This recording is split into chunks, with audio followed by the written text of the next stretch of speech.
दिन था जब हजरत मोहम्मद सल्लल्लाहु अलैहि वसल्लम के दौर में अरब में एक गांव था जिसका नाम फादास था। इस गांव में रोकाना नाम का एक मशहूर पहलवान रहता था जो बहुत ताकतवर और बड़े शरीर वाला था।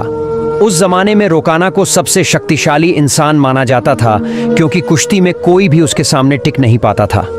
हर मुकाबले में लोग उसकी ताकत के आगे हार मान लेते थे।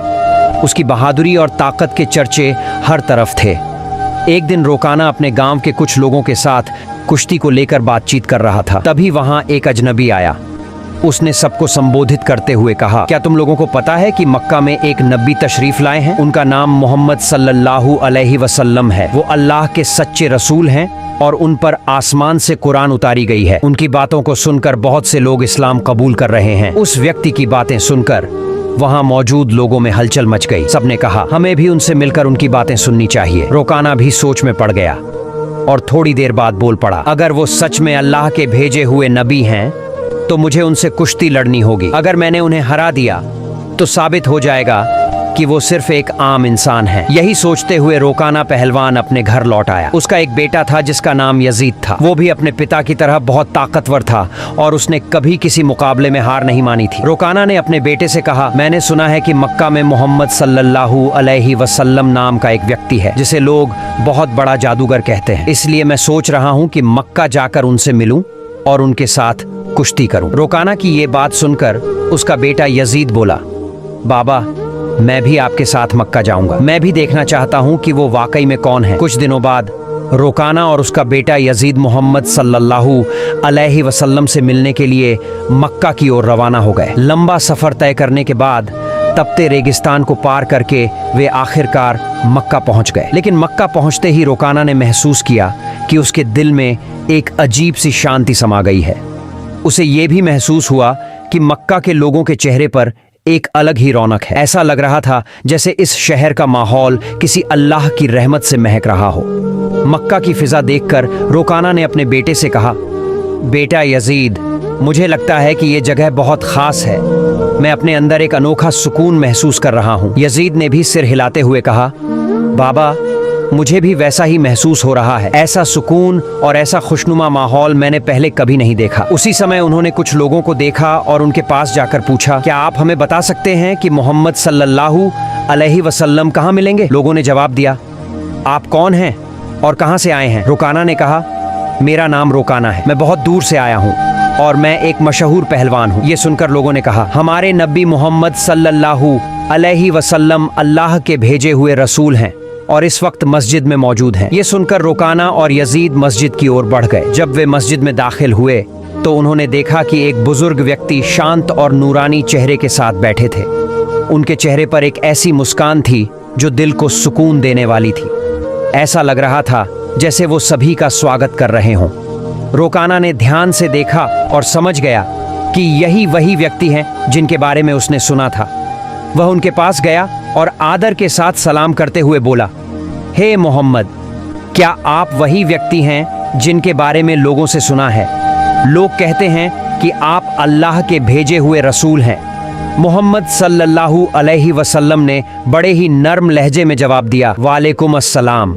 हाँ, तुमने सही सुना है, लेकिन तुम कौन हो और कहां से आए हो? रोकाना ने गर्व से कहा, मैं बहुत दूर से आपकी तलाश में आया हूं। मेरा नाम रोकाना है और मैं इस दौर का सबसे ताकतवर पहलवान हूँ। अब तक मैंने कभी किसी कुश्ती में हार नहीं मानी। रसूल पाक सल्लल्लाहु अलैहि वसल्लम ने मुस्कुराते हुए कहा, रोकाना पहले बैठो, फिर हम बातें करेंगे। रोकाना सोचने लगा कि यह शख्स आखिर मुझसे क्या बात करना चाहते हैं। तभी मोहम्मद सल्लल्लाहु अलैहि वसल्लम ने बड़ी ही नरमी से कहा, रोकाना अल्लाह से डरो। तुम्हारे जिस्म में जो ताकत है वह उसी अल्लाह ने दी है जिसने तुम्हें इतना बड़ा पहलवान बनाया है। उसी महान अल्लाह के आगे सिर झुकाओ, उसी पर ईमान लाओ और मुझे उसका रसूल मानो। रोकाना ने हैरानी से कहा, हे मोहम्मद, आप क्या कह रहे हैं? मैं यहाँ सिर्फ कुश्ती लड़ने आया हूँ। मैंने सुना है कि आप अल्लाह के भेजे हुए रसूल हैं और आपके पास कोई खास ताकत है। इसी वजह से मैंने सोचा कि मैं आपके साथ कुश्ती करूँ।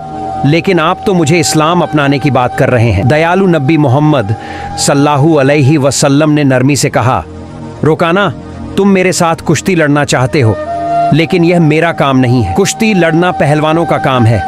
और मैं कोई पहलवान नहीं हूँ। रोकाना हंसते हुए बोला, हे मोहम्मद, मैं ये बातें सुनने नहीं आया हूँ। मैंने सुना है कि आप बहुत ताकतवर हैं और आपको जादू भी आता है।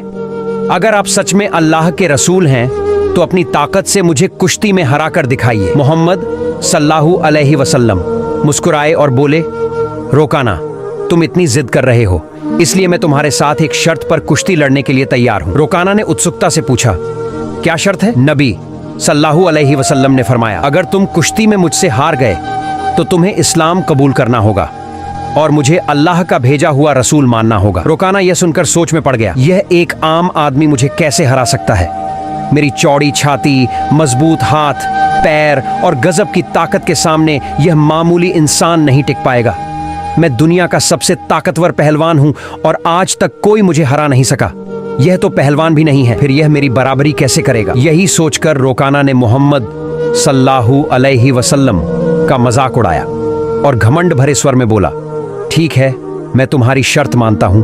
अगर तुम मुझे हरा देते हो तो मैं तुम्हें अल्लाह का रसूल मान लूंगा और इस्लाम कबूल कर लूंगा। इसके बाद कुश्ती के लिए एक बड़ा मैदान तैयार किया गया।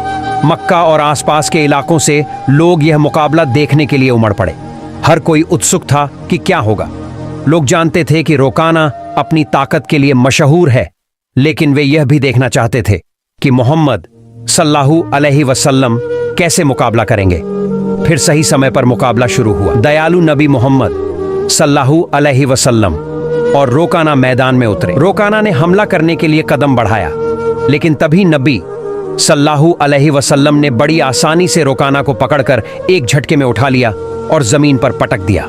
रोकाना को यकीन ही नहीं हुआ कि वह इतनी आसानी से गिर गया। उसने खुद को संभालने की कोशिश की, लेकिन उसने महसूस किया कि उसकी आधी ताकत खत्म हो चुकी थी। रसूल सल्लल्लाहु अलैहि वसल्लम ने मुस्कुराते हुए कहा, हे रोकाना, तुम हार चुके हो। अब भी क्या तुम मुकाबला जारी रखना चाहते हो? क्यों नहीं अपनी हार मान लेते और इस्लाम कबूल कर लेते? लेकिन घमंडी रोकाना ने कहा, नहीं, यह सिर्फ एक संयोग था, मुझे एक और मौका दो, इस बार मैं तुम्हें हरा दूंगा। रसूल सल्लल्लाहु अलैहि वसल्लम ने कहा, ठीक है, मैं तुम्हें एक और मौका देता हूं, लेकिन अगर इस बार भी तुम हार गए तो तुम्हें अपनी हार माननी होगी और इस्लाम कबूल करना होगा। लोगों की निगाहें फिर से मुकाबले पर जम गईं। रोकाना ने इस बार पूरी ताकत लगा दी और हर कोशिश की कि वह किसी भी हाल में नबी सल्लल्लाहु अलैहि वसल्लम को हरा दे।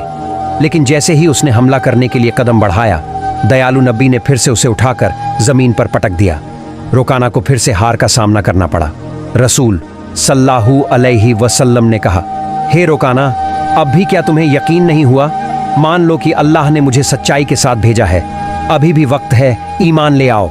लेकिन रोकाना का अहंकार उसे हार मानने नहीं दे रहा था। रोकाना अपने मन में सोच रहा था, मैंने तो कभी किसी से कुश्ती में हार नहीं मानी, फिर यह कैसे हो सकता है कि मैं किसी ऐसे इंसान से हार जाऊं जो पहलवान भी नहीं है। इसलिए उसने फिर से नबी सल्लल्लाहु अलैहि वसल्लम से कहा, मुझे एक आखिरी मौका दो। हमारे नबी तो रहमतुल आलमीन, सबके लिए दया का स्रोत है। उन्होंने फिर से उसे मौका दिया। तीसरी बार मुकाबला शुरू हुआ। इस बार रोकाना ने अपनी पूरी ताकत लगा दी, लेकिन जैसे ही उसने हमला करने के लिए कदम बढ़ाया, नबी सल्लल्लाहु अलैहि वसल्लम ने फिर से उसे उठाकर जमीन पर पटक दिया। अब रोकाना उठने की कोशिश कर रहा था, लेकिन उसकी ताकत खत्म हो चुकी थी।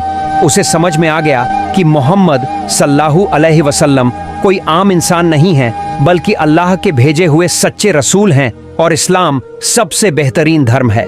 रोकाना ने कहा, हे अल्लाह के नबी, अब मुझे यकीन हो गया है कि आप सच में अल्लाह के रसूल हैं और इस्लाम सच्चा धर्म है। मैं आपको नबी के रूप में स्वीकार करता हूँ और अल्लाह पर ईमान लाता हूँ। जब रोकाना ने इस्लाम कबूल कर लिया तो रसूल सल्लल्लाहु अलैहि वसल्लम ने फरमाया, अब तुम सच्चाई को समझ चुके हो। असल में इंसान कभी भी अपनी ताकत से मजबूत नहीं होता। अल्लाह ने मुझे जो ताकत दी है, उसी की वजह से आज तुम मुझसे हार गए हो, और यह भी अल्लाह ही की मर्जी थी कि तुम इतने बड़े पहलवान बने। अगर अल्लाह नहीं चाहते तो मैं तुम्हें हराने की ताकत भी नहीं रखता। रसूल सल्लल्लाहु अलैहि वसल्लम की यह बात सुनकर रोकाना की आंखों में आंसू आ गए। उसने खुशी और सुकून के साथ इस्लाम कबूल कर लिया। यह घटना हमारे नबी की महानता का एक जिंदा चमत्कार थी। लेकिन तभी एक और चुनौती सामने आ गई। रोकाना का बेटा यजीद, जो खुद भी एक मशहूर और ताकतवर पहलवान था, अपने पिता की हार को स्वीकार करने के लिए तैयार नहीं था। उसके अंदर एक अजीब सा आत्मविश्वास था, जो उसे अपने पिता की हार का बदला लेने के लिए उकसा रहा था। यजीद ने गुस्से और जोश में भरकर रसूल सल्लल्लाहु अलैहि वसल्लम को ललकारा। आपने मेरे पिता को कुश्ती में हराकर यह साबित कर दिया कि आप असाधारण इंसान हैं, लेकिन मैं आपकी ताकत को अब परखना चाहता हूं। क्या आप मेरे साथ कुश्ती लड़ेंगे? रसूल सल्लल्लाहु अलैहि वसल्लम ने यजीद की आंखों में देखा और समझ गए कि उसके दिल में अब भी संदेह बाकी है। उसे ईमान की रोशनी की जरूरत थी, इसलिए उन्होंने मुस्कुराते हुए उसका चैलेंज स्वीकार कर लिया। यजीद ने खुद को लड़ाई के लिए तैयार किया। वह भी अपने पिता की तरह ताकतवर था और उसने कभी किसी से हार नहीं मानी थी। उसके मन में एक ही बात चल रही थी कि वह मोहम्मद सल्लल्लाहु अलैहि वसल्लम को हराकर अपने पिता की हार का बदला लेगा और अपने परिवार की इज्जत वापस पाएगा। जब कुश्ती शुरू हुई तो यजीद ने अपनी पूरी ताकत लगा दी और हजरत मोहम्मद सल्लल्लाहु अलैहि वसल्लम पर हमला किया, लेकिन हमारे नबी ने हर एक वार को आसानी से रोक लिया। यजीद हैरान रह गया। फिर रसूल सल्लल्लाहु अलैहि वसल्लम ने उसे एक मौका दिया ताकि वह अपनी पूरी ताकत आजमा सके। यजीद ने पूरी ताकत से हमला किया, लेकिन इस बार भी रसूल सल्लल्लाहु अलैहि वसल्लम ने उसे जमीन पर गिरा दिया। यजीद का शरीर इतनी जोर से जमीन से टकराया कि उसे लगा जैसे उसकी हड्डियां टूट गई हों। उसने फिर से उठने की कोशिश की, लेकिन उसके पैरों में ताकत नहीं बची थी। उसने जब नबी सल्लल्लाहु अलैहि वसल्लम की तरफ देखा तो उनके चेहरे पर एक सुकून भरी मुस्कान थी। फिर हमारे नबी ने उसका हाथ पकड़कर कहा, ओ यजीद, तुम वाकई बहादुर हो, लेकिन याद रखो कि असली ताकत अल्लाह रब्बुल आलमीन के हाथ में है। यजीद ने देखा कि अल्लाह ने अपने नबी को कितनी ताकत दी है। नबी सल्लल्लाहु अलैहि वसल्लम ने यजीद से पूछा, क्या अब भी तुम्हारे दिल में कोई शक बचा है? ये सुनते ही यजीद की आंखों से आंसू बहने लगे। उसने हजरत मोहम्मद सल्लल्लाहु अलैहि वसल्लम के सामने आत्मसमर्पण करते हुए कहा, हे अल्लाह के रसूल, आज मैंने अपनी जिंदगी का सबसे बड़ा सबक सीखा है। मैं गवाही देता हूँ कि अल्लाह के सिवा कोई पूजनीय नहीं और आप अल्लाह के सच्चे नबी हैं। इसके बाद रुकाना और यजीद के इस्लाम कबूल करने की खबर पूरे अरब में फैल गई। कुछ दिन बाद मदीना का एक गैर मुसलमान युवक नबी सल्लल्लाहु अलैहि वसल्लम के पास आया और उसने अपमानजनक सवाल किया। उसने कहा, हे मोहम्मद, क्या आपने दावा किया है कि आप अल्लाह के भेजे गए नबी हैं? और क्या आपके पास अल्लाह की तरफ से कोई दिव्य संदेश आता है? अगर आप सच्चे नबी हैं तो कुछ ऐसा करके दिखाइए जो आम इंसान नहीं कर सकता। नबी सल्लल्लाहु अलैहि वसल्लम ने शांति से कहा, मैं कुछ नहीं करूंगा, तुम बस उस पेड़ के पास जाओ और कह दो कि अल्लाह के भेजे हुए नबी तुम्हें बुला रहे हैं। युवक उत्सुकता और जिज्ञासा के साथ पेड़ के पास गया और कहा, हे पेड़, तुम्हें अल्लाह के नबी बुला रहे हैं। जैसे ही उसने ये कहा, पेड़ कांपने लगा। सबने देखा कि पेड़ ने अपनी जड़ों को जमीन से निकाल लिया और धीरे धीरे उछलता हुआ नबी सल्लल्लाहु अलैहि वसल्लम की ओर बढ़ने लगा। यह देखकर युवक चौंक गया और कहा, यह तो जरूर कोई जादू है। अगर आप सच्चे नबी हैं तो इस पेड़ को वापस वहीं भेज दो जहां से वो आया था। नबी सल्लल्लाहु अलैहि वसल्लम ने कहा, जाओ, अपनी जगह पर लौट जाओ। सबने देखा कि पेड़ तुरंत वापस अपनी जगह चला गया और पहले की तरह खड़ा हो गया।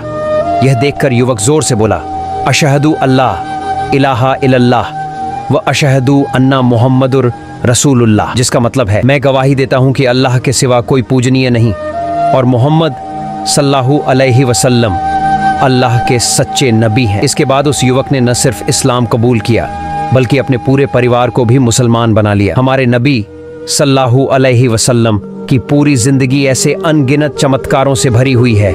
हमें जो जन्म से मुसलमान हैं सही तरीके से इस्लाम को अपनाना चाहिए ताकि दुनिया में अच्छाई फैले। अल्लाह हमें नबी सल्लल्लाहु अलैहि वसल्लम की दी गई तालीम को अपनी जिंदगी में लागू करने की ताकत और समझ दे। प्यारे दोस्तों, आज की वीडियो यहीं खत्म होती है। अगर आपने अभी तक वीडियो को लाइक नहीं किया है तो कृपया लाइक करें और चैनल को सब्सक्राइब करें। फिर मिलते हैं एक नई वीडियो के साथ। अल्लाह हाफिज।